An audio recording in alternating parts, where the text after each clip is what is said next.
Bocah itu menyembunyikan identitasnya dan pergi ke bank untuk menyetor uang. Tanpa diduga, dia dipandang rendah oleh pria yang kaya dan mantan pacarnya. Ruang VIP khusus ini adalah tempat yang bisa Anda tuju. Mengirim uang, kan? Ada beberapa ratus hingga 1.000 yuan. Yuk berdiri di depan pintu konter aja. Tempat ini di sini, kamu nggak layak.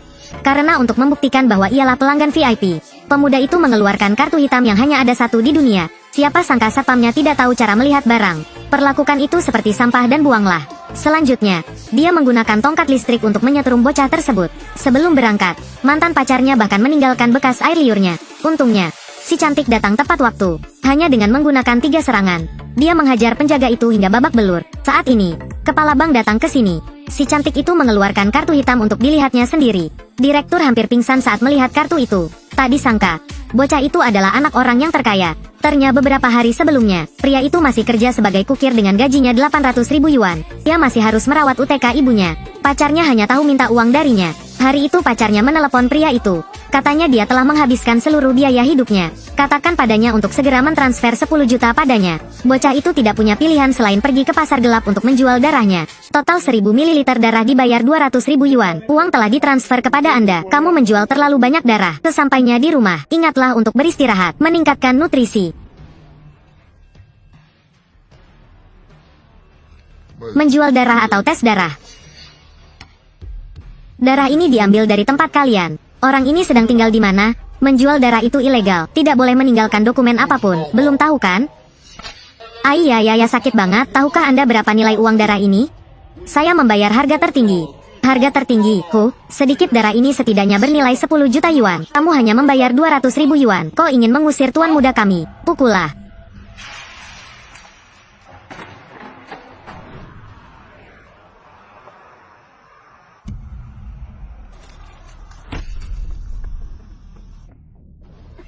Xiao Min, siapa ia?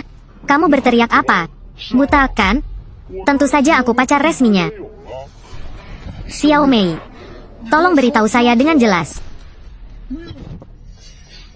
Mei Wu, aku hanya selalu menganggapnya sebagai saudaraku. Jangan salah paham. Kamu ngomong apa? Dia bertanya lagi tentang tubuhnya yang berbau busuk ini.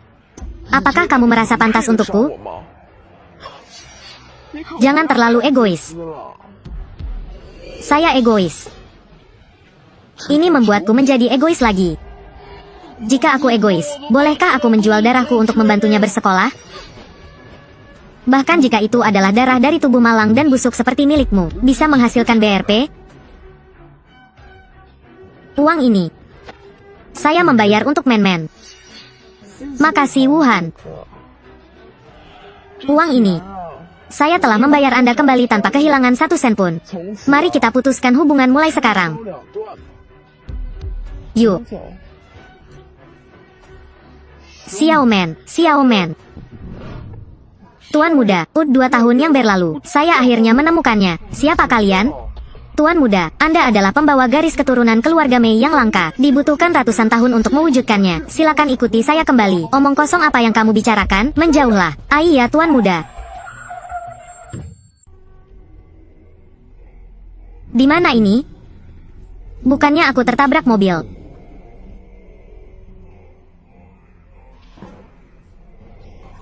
Prasasti batu keluarga Mei. Beberapa ratus tahun sekarang, keluarga Mei kami akhirnya menunggu seseorang mewarisi garis keturunan langka keluarga Mei. Wakakak, selama ratusan ribu tahun, keluarga Mei milik keluarga kerajaan. Ia juga menguasai pengobatan dan seni bela diri yang berharga. Cepatlah memasang cincin darah, adalah untuk dapat memberikan efek magis. Anda harus menggunakan cincin darah ini. Pancarkan kemuliaan. Keluarga Mei telah mengalami kemunduran selama ratusan tahun.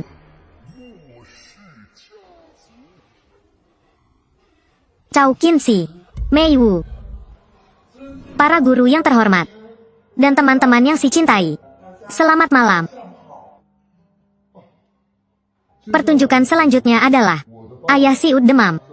Penari adalah Li Daibao. .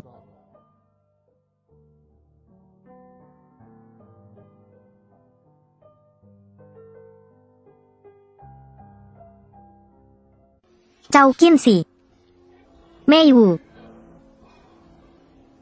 Kan kamu. Maaf teman. Sudah menabrakmu dengan mobil. Cao Qinxi. Cao Qinxi. Dokter, jangan bilang apapun. Pasien. Pasien kehilangan terlalu banyak darah, membutuhkan transfusi darah segera. Dokter Wang, pasien ini memerlukan darah langka. Dokter, saya sudah melakukan tes darah sebelumnya. Saya memiliki golongan darah yang langka. Gunakan darahku. Segera dioperasi.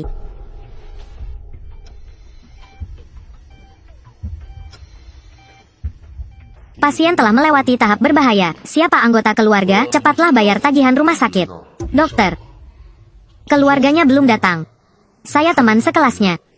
Berapa biaya rumah sakitnya? Biaya pengobatannya tidak mahal, tapi dia menggunakannya. Golongan darah kami yang langka. Total biaya rumah sakit 10 juta yuan. Berapa harganya? 10 juta yuan.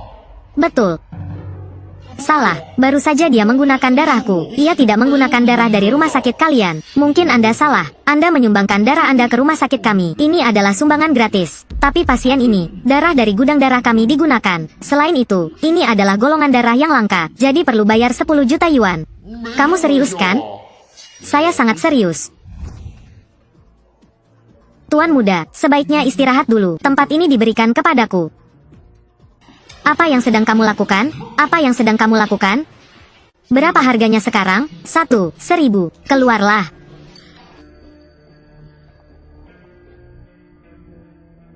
Qinxi, gimana kabarmu? Ayo ngobrol dengan Bu. Qinxi, jangan mengancam Bu. Ma. Iya udah datang. Kita harus kembali. Kemana? Saat itu kamu akan tahu.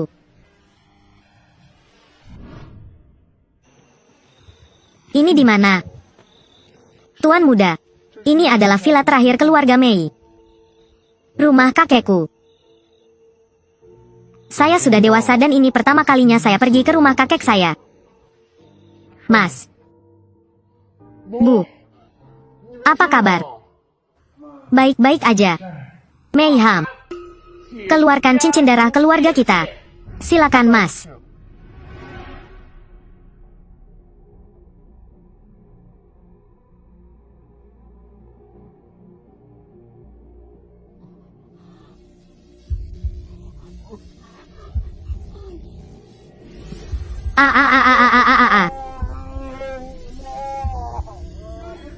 Xiao Wu, ada apa? Xiao Wu, Xiao Wu.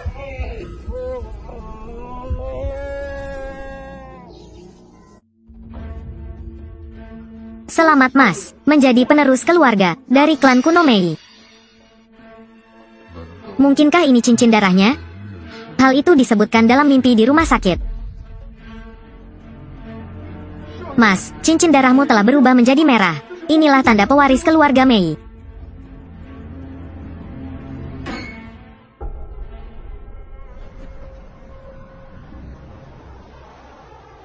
Mas. Berdirilah, Anda tidak perlu berlutut untuk berbicara dengan saya di masa depan. Terima kasih Tuan Muda, ini adalah kartu hitam, telah dibekukan selama ratusan tahun oleh keluarga Mei. Beku. Jadi bukankah itu kartu yang tidak berguna? Gunakan sidik jari. Jari yang memakai cincin darah Tuan Muda baik-baik saja. Penerus keluarga Mei. Apakah hanya ada satu kartu ini? Bukan Mas, ada juga sekotak harta karun keluarga Mei. Kotak harta karun. Ada apa isinya? Maka Mei Ham nggak tahu. Yang saya tahu hanyalah ahli warisnya memakai cincin darah. Apakah mungkin untuk membukanya? Apakah cincin ini masih memiliki fungsi itu? Yuk, Mei Ham, ayo pergi ke bank dan lihat. Uang di kartu ini, apakah itu cukup untuk menghidupkan kembali keluarga Mei? Anda tidak ingin makan nasi ini. Kalau begitu jangan sentuh mangkuk nasiku. Ini adalah kartu bank khusus klan kuno Mei. Saya belum pernah lihatnya. Keluarlah. Penjaga penjara tidak tegas, telah menyinggung para bangsawan keluarga Mei. Mohon bersabar. Orang ini. Ini adalah pewaris baru, keluarga Mei. Mei Wu. Selamat keluarga Mei, 100 tahun sekarang, akhirnya mendapat ahli waris baru. Nama si Kim Fugui. Saya berharap untuk lebih perhatian di masa depan. Manajer bank, tolong berdiri dulu. Hanya bangkir Anda, memperlakukan pelanggan tanpa pandang bulu tanpa membedakan mana yang baik dan buruk. Gunakan juga kopling elektrik, sangat berbahaya. Mas Mei jangan khawatir, manajer ini memang bodoh. Terserah Anda untuk menanganinya. Adapun profesi Anda, silakan datang ke kantor saya. Saya pribadi akan menanganinya untuk Anda. Siap, Mei Ham, kamu akan menyelesaikan hal ini ya? Siap, Mas.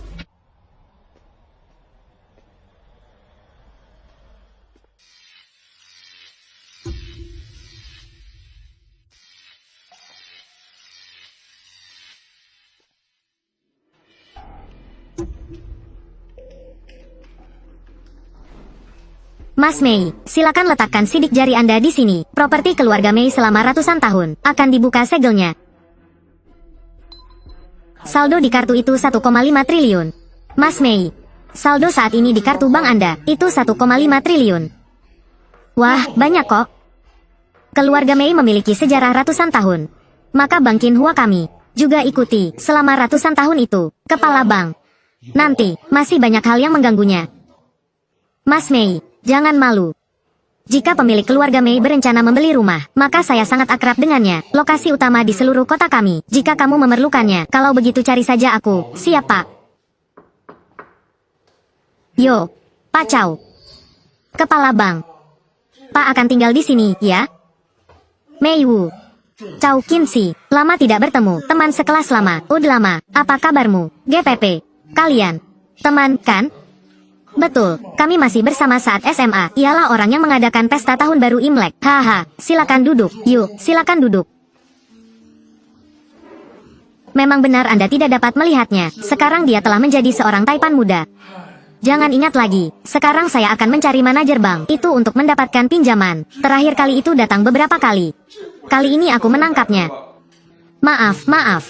Saya masih sangat sibuk dengan pekerjaan. Pak. Saya tidak takut ditertawakan oleh teman-teman lama saya. Kali ini kamu benar-benar harus membantuku. Jika tidak, perusahaan saya akan hilang. Oke, Pak Chow. Sungguh, kepala bank. Kalau begitu ayo pinjam 200 juta dulu. Tidak masalah, Pak Chow. Saya akan meminta manajemen untuk menangani prosesnya nanti. Mungkin hari lusa akan mentransfer. Baiklah. Makasih. Kalau begitu aku tidak akan mengganggu pembicaraan semua orang lagi. Pergi dulu. Masalah saya telah terselesaikan. Yuk kita pergi. Pak Mei, Pak Chow, hati-hati. Hei, keamanan di sini aneh. Baru saja ketika saya masuk ke sini, saya juga melihatnya menyentak dirinya sendiri. Ketika saya keluar, saya masih melihatnya sedang menyentak. Hei, lain kali jangan pakai kopling elektrik untuk menakut-nakuti orang juga. Mei Ham, yuk, siap Tuan Muda. Tuan Muda, apakah kamu yang menyuruhnya menyentak dirinya sendiri? Teman sekelas lama, jika kita punya kesempatan, kita akan bertemu lagi nanti. Aku belum bisa mengucapkan terima kasih. Ken makasih. Sepertinya aku tidak pernah membantumu dengan apapun. Mungkin KMBLM tahu. Itu kepala bank hari ini. Jika bukan karena rasa hormat, kita adalah teman sekelas. Maka dia pasti tidak akan persetujuan seperti itu. Tidak sampai sejauh itu. Anda tidak tahu berapa kali saya berlari ke sana. Oh begini, teman. Aku selalu ingin bertanya padamu. Lagi pula, apa identitasmu? Aku kan? Hanya seorang pekerja di lokasi konstruksi. Siap, baiklah. Hanya saja, jangan katakan itu. Betul. Malam ini kami mengadakan reuni kelas. Apakah kamu datang? Pertemuan kelas. Halo kalian, udah lama belum ketemu. Siapa yang menyelenggarakannya tahun ini? Bagaimana kamu bisa menelepon? Kura-kura itu menarik kepalanya. Ribuan tahun seperti ini. Siapa tahu, jika saya tahu itu, saya tidak akan datang. Hei, itu bukan tempat dudukmu. Keluarlah. Kenapa nggak belajar tata krama terlebih dahulu? Si cewek ini tampaknya sangat pandai bersosialisasi. Etiket berteriak, lambaikan tangan dan kaki Anda di sini. Dari siapa kamu belajar? Kamu. Memang buruk. Selamat malam kalian. Bukankah ini Nona Chow Hua? Hei mas, datanglah ke tempat dudukku. Ayo. Mei Wu, akhirnya kamu datang. Sepertinya aku tidak diterima dengan baik. Iya jangan perhatian. Saya menyambut Anda. Kalau begitu aku harus berterima kasih pada si cantik. Selamat malam. Maaf. Si terlambat karena kena macet. Si akan memperkenalan dulu ya. Ini pacarku Jiang Wuhan. Uang untuk makan hari ini akan dibayar olehnya. Jiang Wuhan. Kamu tahu ia kan? Bukan hanya tahu. Ialah Xiao Men. Bukankah itu teman masa kecilmu? Biarkan aku menertawakanmu. GPP. Ayo, curahkan amarahmu. Sekaligus aku juga harus memberitahumu sesuatu. Saya dan Pak Mei itu bukan ada hubungi lagi. Jiang Wuhan. Tuan muda Jiang, kan? Bukankah kamu baru saja memintaku untuk menikahimu beberapa hari yang lalu? Kan? Ia ditolak olehku. Haruskah aku menahan guncangannya? Begitu cepat. Saya menangkap seorang gadis baru. Ruan Xiaomen, apakah kamu gila? Kan kamu nggak tanya, apakah cewek ini gila? Si mau ngomong. Mengikuti orang kaya generasi kedua. Itu bukan sesuatu yang perlu dibanggakan. Berhenti sombong di depanku. Bersikaplah seolah-olah kamu buruk. Aku sangat terkenal. Saya datang ke sini hanya untuk pamer. Jadi apa yang terjadi? Orang ini juga meminta saya untuk naik lebih tinggi untuk mendapatkannya. Hanya kamu baru mempercaya ia. Jenis air yang murah. Bukankah kamu suka minum? Kamu, kalau KM berani. Jadi mengapa tidak mengunyah pasirnya juga? Mei Wu. Pada pagi, bukankah kamu suka bertingkah seolah-olah kamu punya uang? Sekarang mari kita lanjutkan apa yang terjadi. Tadi ia juga bilang. Hari ini, pacarnya bayar uang. Si berikannya kesempatan. Kita terbagi rata. Apakah dia berani? Keluarga saya berbisnis tentang bidang tambang itu. Uang yang si peroleh dalam 1 bulan cukup untuk kalian belanjakan sepanjang tahun. Kan nggak berani? Apakah rumah Anda memiliki tambang biji? Pelayan. Anggur enak apa yang dimiliki hotel Anda? Jenis yang terbaik. Anggur kelas dunia. Romane Conti. 1 botol 1 juta yuan. Ada BRP botol. Hanya ada 600 botol wine kelas dunia ini secara global. Hotel kami merasa sangat terhormat memiliki 10 botol. Semua. Apa yang salah? Tidak tahan. Mei Wu. Kamu gila kan? Seorang pengemis tidak bertingkah seolah dia kaya. Kenapa mataku masih berkedut seperti itu? Bukan di rumah pacarnya. Ada tambang biji bintang. 10 botol anggur. Hanya 10 juta yuan. Saya membaginya sama rata dengan dia. Bukankah hanya juta yuan? KMJG nggak ada. 5 juta yuan. Mei Wu. Jangan pikir aku nggak tahu. Gemna kamu. Jika kamu ada 5 juta yuan, maka aku akan merangkak mengelilingi meja ini sebanyak 10 kali. Siap. Bagaimana jika dia tidak merangkak? Jika saya tidak merangkak, lalu di kehidupanku selanjutnya, akulah yang akan mengumpulkan sampah. Dengarkan saja apa yang dia katakan. Pelayan. Gesek kartu bank.